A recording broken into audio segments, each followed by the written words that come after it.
I haven't shared common experiences with Fluttershy since putting your hoof down.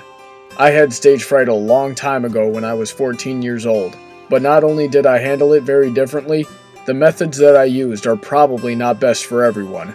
So for this episode, I had to figure out exactly how to expand upon this lesson without suggesting to do what I did.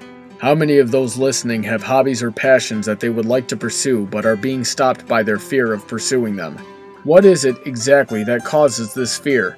Or is this fear completely irrational? Since this episode focused on stage fright, we'll use that as a constant example. But please keep in mind as we move forward that these same principles can be applied to a wide variety of topics and hobbies. Irrational fears are a bit easier to deal with. For most people, all you need is a line of support, usually in the form of a good teacher or a few good friends. Through their support, you'll eventually come to realize that the benefits vastly outweigh even the worst-case scenario. Performing arts is a very high level of self-expression that for most performers is either rooted in a love or need for attention or sharing their passion and emotion in hopes of helping others find joy in the same way. For someone who desires to be a performer, there are few feelings greater than accomplishing just that. I'd say that it's well worth risking a bad performance. So if this is you, use a similar method that a lot of people use to develop immunities to irrational fears. I suggest gathering your friends and practicing in small groups.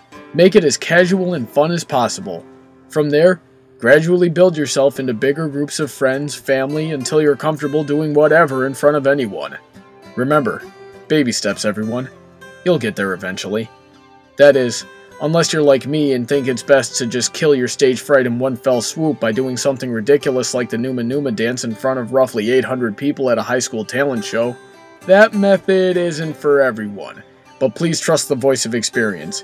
If you can force yourself to do that, you'll never be afraid of performing anything ever again. And before anyone asks, no, video footage does not exist. However, stage fright rooted in rational fears is something else entirely. Is there a considerable consequence for pursuing your passion that could cause you to lose something that you hold dear?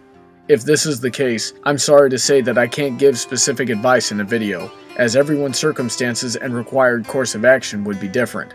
I can say that I highly encourage you to work to a point where these consequences either no longer exist or no longer matter.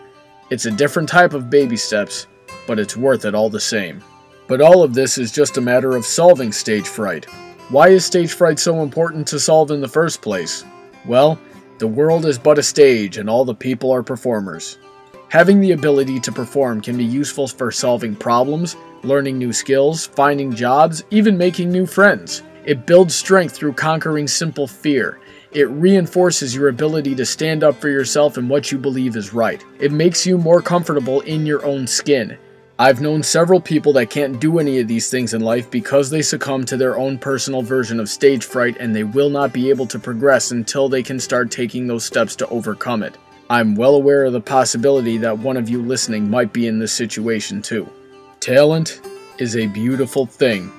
What makes it even more beautiful is that everyone has one and that we are all capable of using them to do so much good in the world around us. Hiding behind these fears only means that you're hiding from your true self. So face these fears and be the best person that you can possibly be.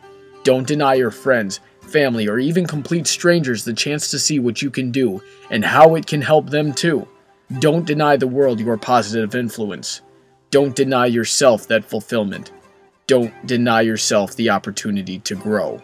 If someone as meek as Fluttershy can realize these things and put aside her fear to help her animal friends find loving homes and bring joy to all of Ponyville with her singing, then I know that you can do the same.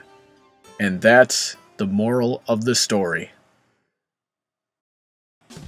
If you have a topic you would like to hear discussed, or if you have an episode, fanfiction, product, or anything else you would like to hear reviewed, send me a YouTube message or leave a comment below.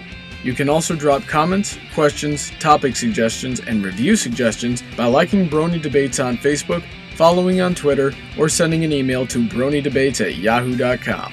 Have a great day, and I look forward to hearing from all of you soon.